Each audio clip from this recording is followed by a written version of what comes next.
नमस्कार मित्रांनो, समोर बोर्ड पहा बदलापूर 20 पनवेल 27 मुंबई 80. तर हा आहे विरार JNPT एक्सप्रेसवे. हा व्हिडिओ बनवण्याचं एक कारण असं की तुम्ही पनवेलला कनेक्ट होऊ शकता. अजून पनवेल बोगद्याचं काम चालू आहे, पूर्ण झालेलं नाही आहे. आणि हा गोवेलीवरून तुम्हाला या रोडला कनेक्ट होता येतं. तुम्हाला पुढे जाऊन बदलापूरला देखील कनेक्ट होता येतं. बदलापूरपासून पुढे जर तुम्ही सरळ पुढे गेलात तर मग पनवेल बोगद्याचं जे काम चालू आहे ते काम अजून अपूर्ण आहे. त्यामुळे हा रोड अजून तरी चालू झालेला नाही आहे. आणि हे डायव्हर्जन आहेत सारखे. तुम्ही एक 4-5 किलोमीटर गेला की डायव्हर्जन दिलेलं आहे, 4-5 किलोमीटर गेला की डायव्हर्जन दिलेलं आहे. आत्ता रिसेंटली झालं असं, काल परवाचीच गोष्ट आहे, एक BMW कार ताशी 250 किलोमीटरच्या स्पीडने पळत होती. म्हणजे ताशी 250 किलोमीटर पर आवर या स्पीडने पळत होती ती. म्हणजे 2 सीटर कार होती आणि त्यामध्ये 3 लोक होते, 2 मुलं 1 मुलगी. आय थिंक त्या मुलाचा बर्थडे होता आणि त्यामुळं ते लोक या रोडवर आले होते, राईडसाठी आले असतील किंवा अन्य काही कारण असेल, बर्थडे सेलिब्रेट वगैरे करायचं असेल किंवा टिटवाळा साईडला गेले असतील, माहिती नाही. तर त्यांनी या ठिकाणी एवढ्या स्पीडने गाडी चालवली आणि ती गाडी कंट्रोल झाली नाही. आणि ती म्हणजे पहा 120 फुटाचा रोड आहे हा, रुंदी. म्हणजे एवढा मोठा रोड आहे आणि या रोडवर ती गाडी कंट्रोल झाली नाही. मी तुम्हाला म्हणजे एक विचार करण्याची गोष्ट आहे, तुम्ही 250चा स्पीड हा आपल्याकडं तरी एवढा पॉसिबल नाही. हा रोड मोकळा दिसतोय म्हणून याचा अर्थ तुम्ही किती पण पळवायचा असं होत नाही. तर एक आता झालं असं रिसेंटली की कालच त्या अपडेट देताना, त्या ॲक्सिडेंटची माहिती देताना इकडचे जे ट्रॅफिकवाले असतील किंवा पोलीस कर्मचारी, त्यांनी सांगितलं की फक्त हा रोड जो आहे तो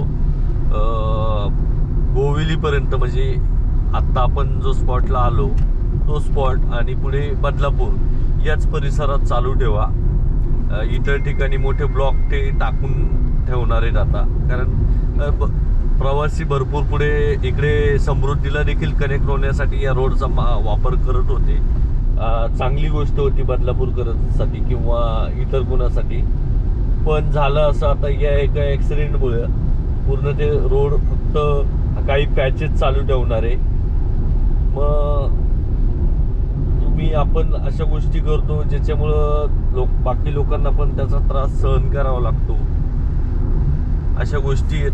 तर त्या गाडीचा वेग एवढा होता तर साईडच्या डिवायडरला धडकून ती गाडी खूप लांबपर्यंत म्हणजे फेकलं गेलं. त्या गाडीचे पार्ट विखुरले गेले. म्हणजे तो स्पीड काय असेल त्या गाडीचा हा देखील एक विचार करा. एवढ्या स्पीडने गाडी चालू नका, ओव्हर स्पीड करू नका. रोड चांगला आहे म्हणून तुम्ही किती पण स्पीडने गाडी चालू नका. इकडे फक्त 120चा स्पीड दिलेला आहे कारसाठी, आणि ते पण रोड चालू झाल्यानंतर.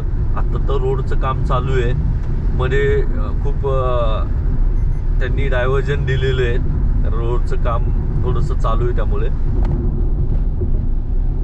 दुसरी गोष्ट, या रोडवर एक स्टंट करणारा मुलगा देखील आढळून आला. त्याने पुढचं जे एक बाईकचं चाक होतं ते हवेत पूर्ण उचललं होतं आणि मागच्या फक्त एका व्हीलवर तो गाडी चालवत होता तिकडे.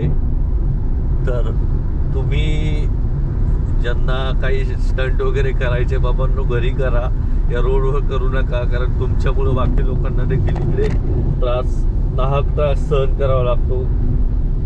आम्ही देखील या रोडचा वापर करतो, आम्हाला चांगला खुशकीचा मार्ग आहे हा, म्हणजे जाण्या येण्यासाठी खूप फार सोपं झालेलं आहे. पण या अशा घटनांमुळं आमच्यासाठी देखील ते बंद होऊ शकतं किंवा अन्य काही कारणांमुळं ते बंद करू शकतात. असं काही करू नका या रोडवर. हे रोड बनवलेले ते एक दळणवळण व्यवस्था चांगली व्हावी. तुम्हाला स्टंट वगैरे करण्यासाठी किंवा अन्य कारणांसाठी बनवलेलं नाही आहे, त्यामुळं ती काळजी घ्या. काळजी कशाला, तुम्ही त्या गोष्टी करूच नका, काळजी घेऊ नका असं नाही.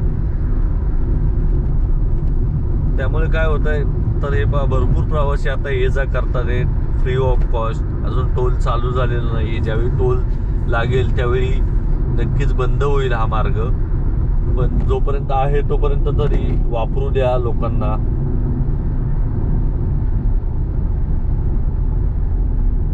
आता ते जे ॲक्सिडेंट झाला त्यामुळे त्या गाडीतले दोघं लोक एक्सपायर झाले जागेवर. दोघं मुलं, छोटी मुलं होती, एक 25 वयातल्या मागे पुढे, 25 वयाच्या मागेच अलीकडेच असतील, म्हणजे 22 ते 25च्या दरम्यान.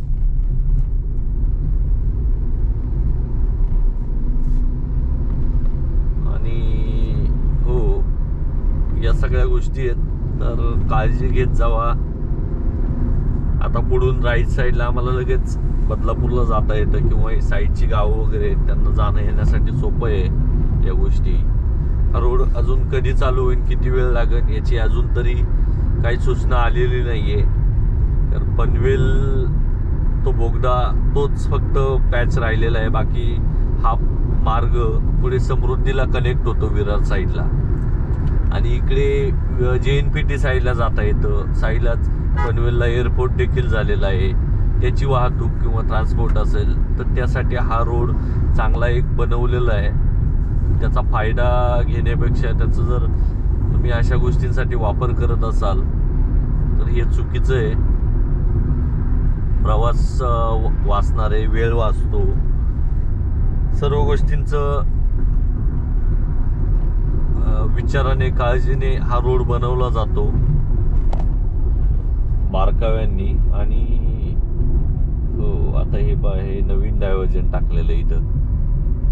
आधी हा इथे मार्ग चालू होता, आता ते बंद केलेला आहे मार्ग. याच परिसरात कदाचित झालं असावं ऍक्सिडेंट, म्हणून इकडे बंद केलेलं आहे. माती वगैरे टाकून ठेवलेली समोर देखील. तर म्हणजे तुमच्यामुळं काय होतं तर बाकी लोकांना देखील प्रॉब्लेम होतो. एरंजाडे असं नाव आहे बरोबर. आणि इकडे तुम्हाला बदलापूरमध्ये जाता येतं. म्हणजे मी त्या हायवे पासून, गोवेली गावापासून इथे फक्त किती 10-1 मिनिटातच आलो. अंतर आहे काहीतरी 15 का 16 किलोमीटरचं. अंतर म्हणजे प्रवास वाचतोय, वेळ वाचतोय. तर तुम्ही जर साध्या रोडने गेलं तर तुम्हाला नक्कीच 15 ते 20-22 मिनिटं लागणार. तुमचे 10 ते 12 मिनिटं वाचले. ही फायद्याची गोष्ट आहे की तोट्याची तुम्हीच सांगा. हेच सांगायचं होतं या व्हिडिओ मागे. तर ठीक आहे, जास्त मोठा होत नाही, बनवत नाही व्हिडिओ. आवडला असेल किंवा तुमच्या कमेंट देखील मला सांगा की नेमकं तुम्हाला काय वाटतं, काय झालं पाहिजे, काय नको. भरपूर दिवसानंतर बनवला मी व्हिडिओ. अजून तर काही त्या रोडचं जे बोगद्याचं टनेलचं काम चालूच आहे, अजून चालू झालेलं नाही आहे. ज्यावेळी चालू होईल त्यावेळी आपल्यासाठी सुद्धा बंद असेल. बंद म्हणजे तुम्ही जाऊ शकता, पण मग टोल तुम्हाला द्यावा लागेल.